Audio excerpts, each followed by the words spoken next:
Well, welcome to another one of the Something to Think About recordings.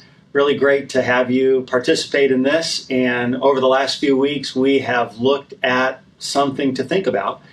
And today, we are preparing this one specifically for Missions Emphasis Sunday, that is Campus Church. We're taking time to observe. And in full transparency, we're recording this when we had the person available. So Missionary Matt Allen is here in Pensacola right now, and we said, hey, when we can sit down and have a conversation with Matt and just give all of us something to think about, let's take advantage of it. So we're doing some pre-recording, of course, but really grateful that we can have this to think about with Missionary Matt Allen. So Matt, really great to have you here. Thanks, Pastor. It's so good to be here. Thanks for inviting me and giving me the opportunity. Thanks. Our privilege. So just for the sake of all of us, I'm going to ask you to give us a little background. Tell us how long Campus Church has been part of your support family. Really some of those basic bio type things that help all of us to get to know you. I got to tell you, the Campus Church has been with us from the very beginning. Yeah. And so we started deputation in 2002 and went to the field in November of 2003. Campus Church took us on in October of 2003. So a month before we went, it was one of my last meetings before we went to the field. Yeah. And the Campus Church has been, monthly, a huge part, but then also I get letters all the time from church members, from men's prayer breakfast. We've had missionaries come from Campus Church and missions teams, and then of course you guys have been a huge blessing in many gracious love offerings to help with different projects, and so we feel indebted, I think is the right word. Yeah. And we really appreciate the relationship and the partnership together with you guys. Okay. Thank you. This is a curiosity question. So how many churches are part of your support family?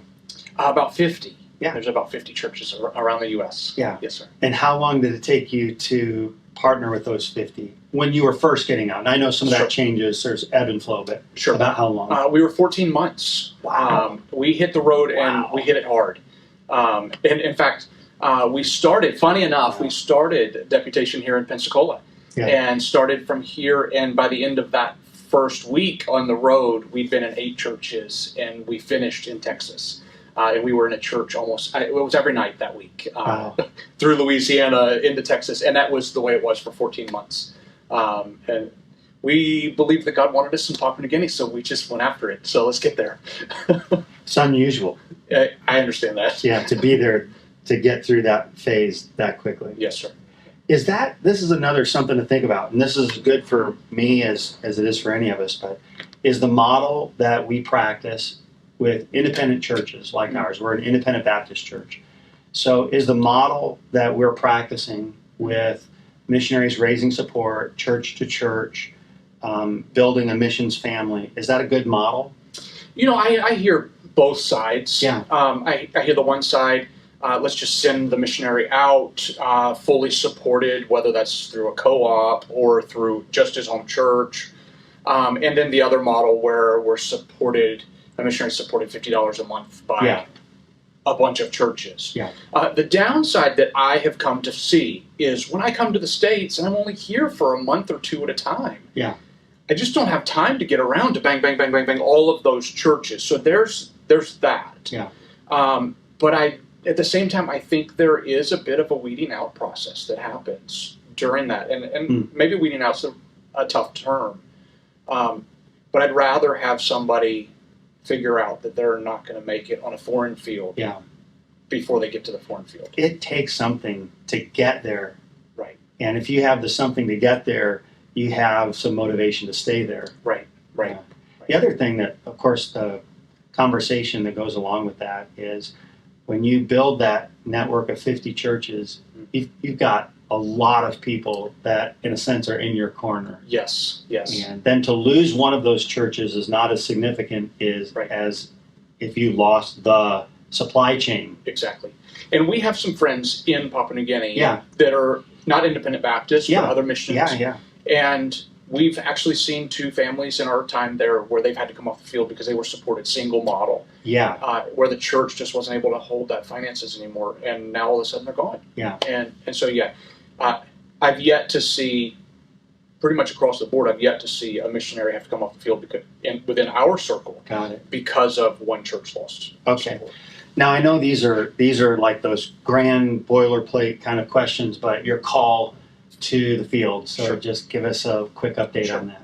And this is something to think about. Yeah. So yeah. I think that a lot of times we place a lot of emphasis on the call. Yeah. And I think that if we're not careful, we'll place so much emphasis on the call that I think it becomes an extra biblical thing. Yeah. Almost to the point where we have young people going, I'm waiting for the call. And they even maybe go to the altar and, God, would you give me the call? And they don't get it, and they go back disappointed. Yeah. And so I believe that God places a heavy burden. Yeah. And then opens doors. And when I was in college, I had a professor say, set direction and pursue it, and keep going until God closes the door. And so that's how we've had a very heavy missions influence all throughout my life. Growing up, we grew up in a neighborhood in Louisville, Kentucky, and small house, but Dad and Mom always had missionaries in the house. Yeah. They would show their slides at church and then come to the house and show their slides again in our living room and walk through and tell stories. Yeah.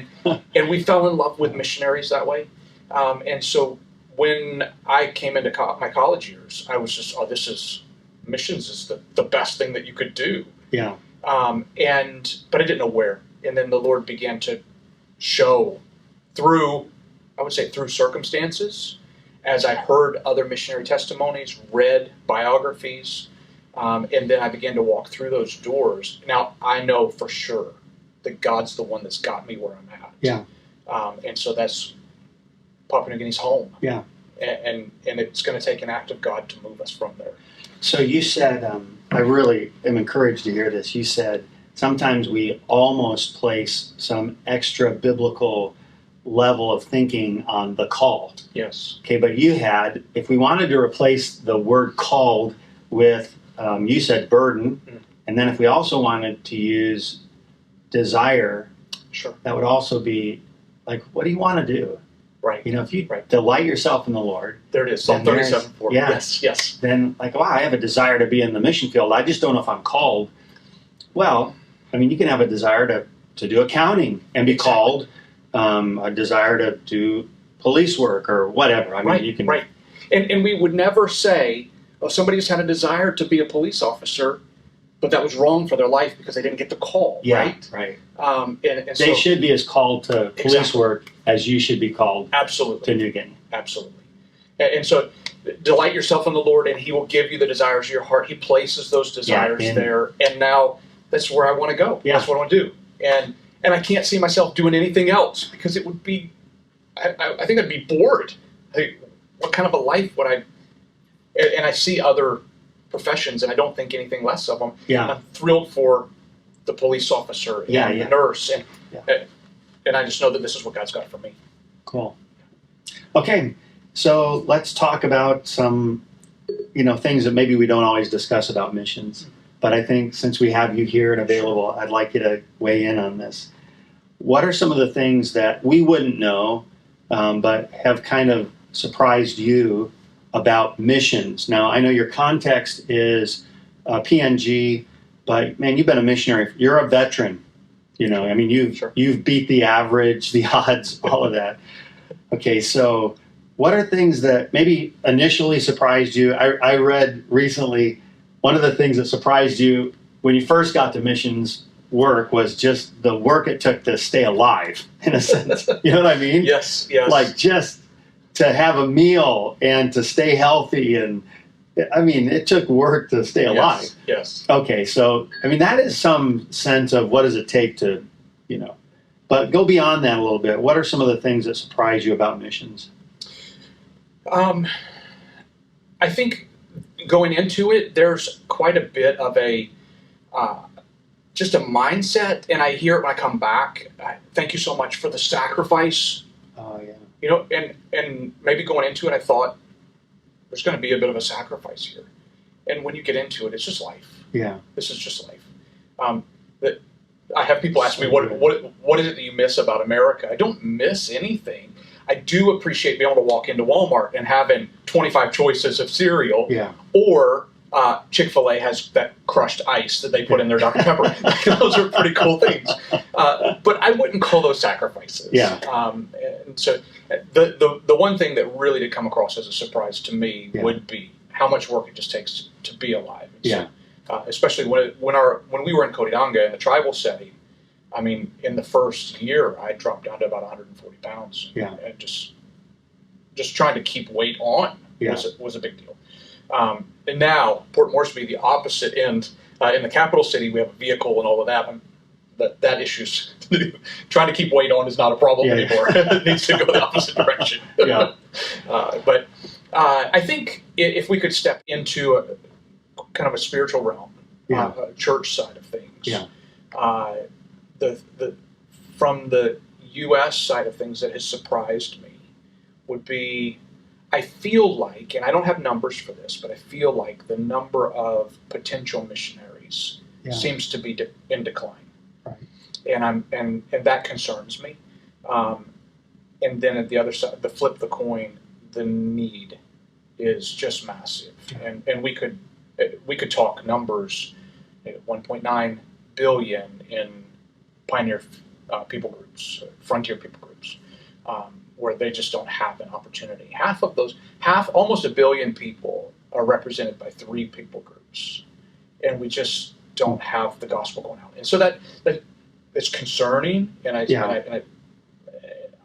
did not see that when I was in training. Perhaps in training it's just numbers, but when you get out there and you go, wait a second. One of the things I'm excited about right now with our ministry, we're partnering with a Papua New Guinean young fellow from Papua New Guinea that's going into Indonesia. And he's able to get in much further than I could. And I'm looking forward to, COVID permitting, and the Lord wills, I'm looking forward to going and go visit him on the field, with him taking the lead in that ministry. But there are so many places around the world that just don't have the gospel. And I think the more I do this, the more I'm just blown away. The challenge, one of the challenges that you would face with that is you're such a key kind of a guy that could help enlist others to do it. Yes. But you also have the balance of, man, I'm called to be in PNG. So there's this constant tug of, that is something that every time I come back to the States, that's in my face. When I'm in PNG, it's not so much in my face because I'm there, I'm in the work I'm doing, and I come back here and then I realize, wow, there's a tug back and forth. What kind of people do you need there? Like just in your team? Because I know your team could be duplicated all over, tribal groups, PNG, but just like your little part of the world, what kind of people do you need there? Boy, I'll take anybody that has a heart to serve God. And as I look back to, I believe it was early in Exodus, when Moses stood before the burning bush and God said, "What is that in your hand?" and throw it on the ground. The rod turned into snake. God will take whatever you've got and he'll make. And so if it's just an accountant, come on over. The ministry needs somebody that can do accounting. And even, we've got a guy in our church. He's an Australian fella, and he's a general manager of a crane company, but he's also our youth pastor. And he loves giving the gospel to young people. And I know how to tell people about Jesus. And so it doesn't really matter what skills they've got. They can be put to use.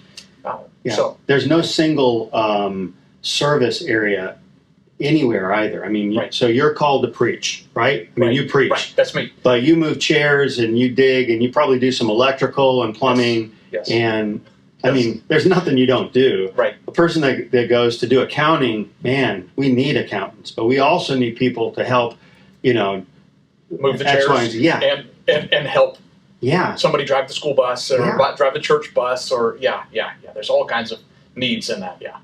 Okay, so let's jump. I know we're talking PNG, but let's jump to the States.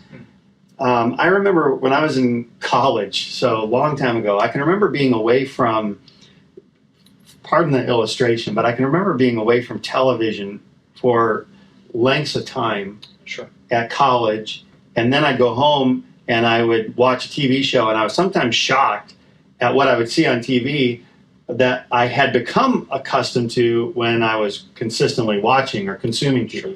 So separation made something stand out. Sure. Okay, so you're in a unique position as a missionary in PNG, and then you come back to the States, having been gone sometimes for several years, Sure. and then you're back in the States, and you're back in churches. Right.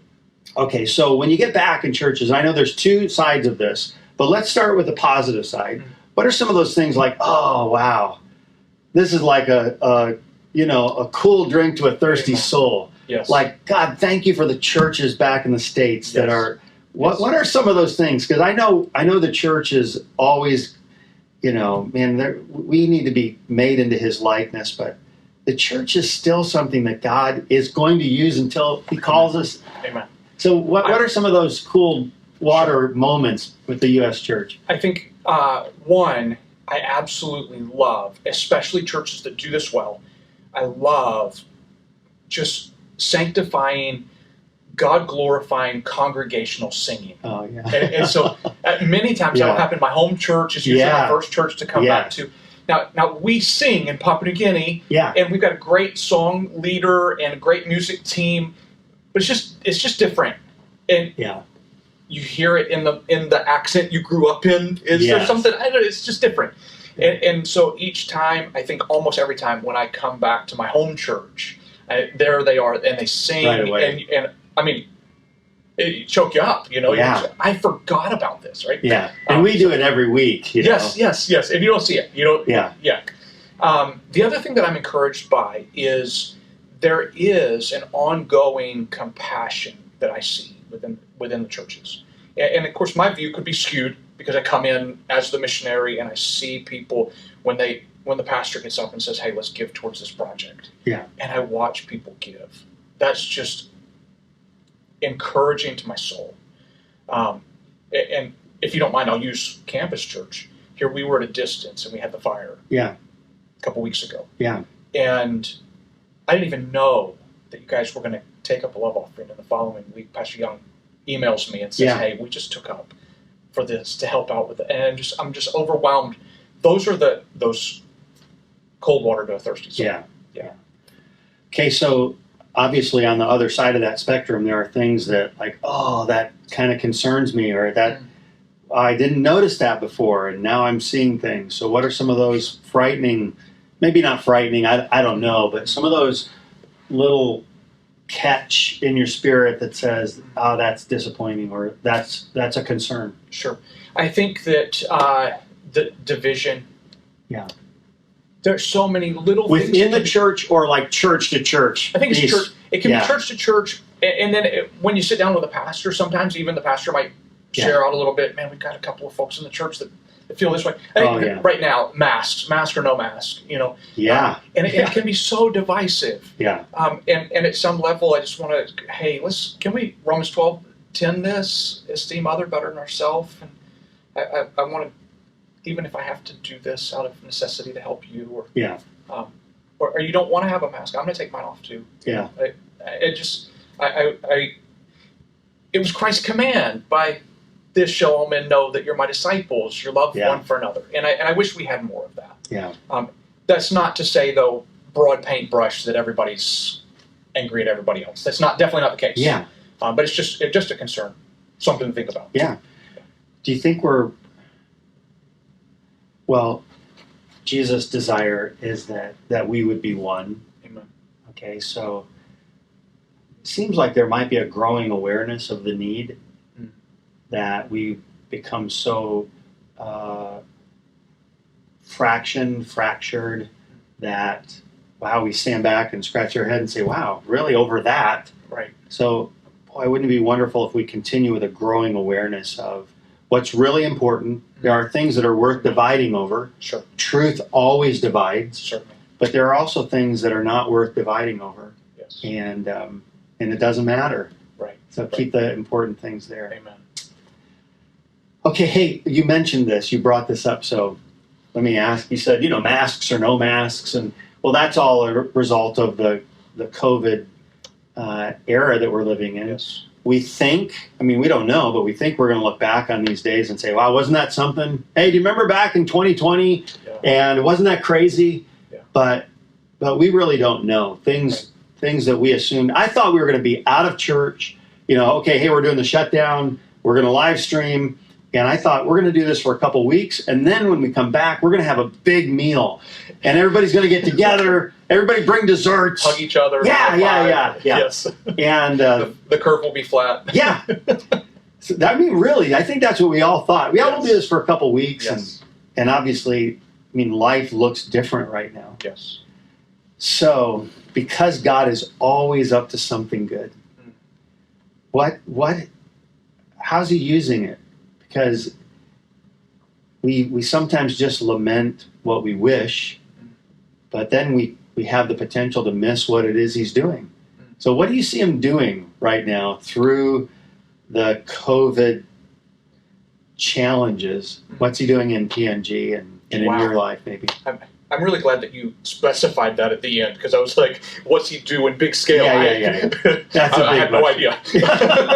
But within our ministry and even within my life, I'm fixing to go in on Tuesday. I'll enter a fly Tuesday, and by Friday I'll enter another 14-day quarantine. That will be my fourth this year, and I'm not at all looking forward to it. Yeah.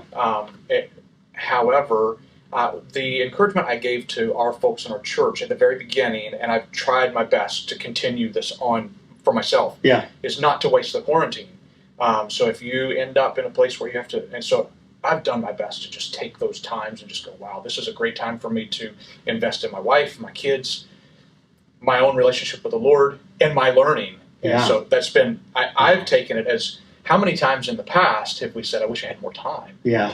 Well, the Lord gave it to us, right? And so that's been the blessing for me personally. Within our ministry, I saw some really amazing things this year, and I think perhaps as a pastor you would understand this. As we came into our first lockdown back in April in PNG, it was 2 weeks and nobody's allowed to do anything. You could go to the grocery store if you had a pass. It was very tight. Yeah. And we went, and it turned out to be 5 weeks that we were not able to meet as a church, and we were completely online. And we did Facebook, and what I was shocked by, we were one of the only churches in PNG that went to online service. Wow. And it just, people from everywhere. They were all looking for some place. Amazing. Yeah. We were getting 1,000 complete views every week. Wow. And for our church only having 250, 270 people. Yeah, that's great outreach right there. That's fantastic. Yeah. I go into a restaurant and the waitress would ask, "Are you the pastor that's on video?" Wow. And so we saw, actually, after that, we saw a growth in our body, which I had not expected. I was afraid it would go down. Yeah. And it grew. We're now in our second lockdown period there. And this coming Sunday will be our 5th week. And we're trying to work out, let's get things restarted. Yeah. And who knows what that's going to look like in the coming weeks. But I know that God is still in control. And he's still the sovereign over the universe. He knows what he's doing. And so we're going to trust him. And if he did well in the first one, we can know that he will do well in the second one. Romans 5, my tribulations work patience and experience and hope. I've got that hope now for the second one because I already saw what he did in the first one. Yeah. And so he's in control and he's still working. I think a lot of people are nervous about the long-term impact that COVID will have on the church. Some people are kind of gloom and doom. Sure. But the church is going to continue on until Jesus comes. Amen. So, it will continue to succeed. Amen. The gates of hell will not prevail. Yeah. And so certainly if the gates of hell won't, then COVID will not either. Right. It might be close to the gates of hell, but it's not going to prevail. Right. So I think that the Lord is helping us appreciate something that we have become accustomed to. And making us long for something that we did just take for granted. And I think, I mean, I remember our first Sunday back, I'm sitting on the platform and I'm feeling emotional because I'm gathering, the church is assembled. Yes. You know, live stream is really great. I am truly grateful because it's been a means to provide content, but it doesn't replace the assembling. Exactly. And we're still using it. It's going to be part of the fabric of our church. I think so. But the assembly is really encouraging. Every time we're assembled now, it's kind of like, man, this is great. That's right. You talked about singing, you know, the worship of music together. There is something that just... It can't be replaced. It can't be, you know? Yeah. To listen to people sing online. I mean, you can sing at home, but it's just not. It's not quite the same. That's right. That's right. So anyhow, I am encouraged that the Lord is reminding us of how special His plan is for the church to assemble. Amen. And really is meaningful when we have the privilege to do so. Yes.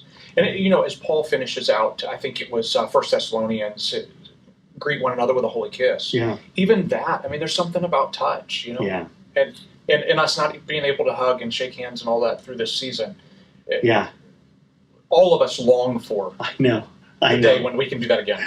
Yeah, I know. We were joking when COVID was first starting to get some attention. We joked about the elbow bump. Yes. And then it, like a week afterwards, it was the norm, you know. Right. And we do long for the interactive.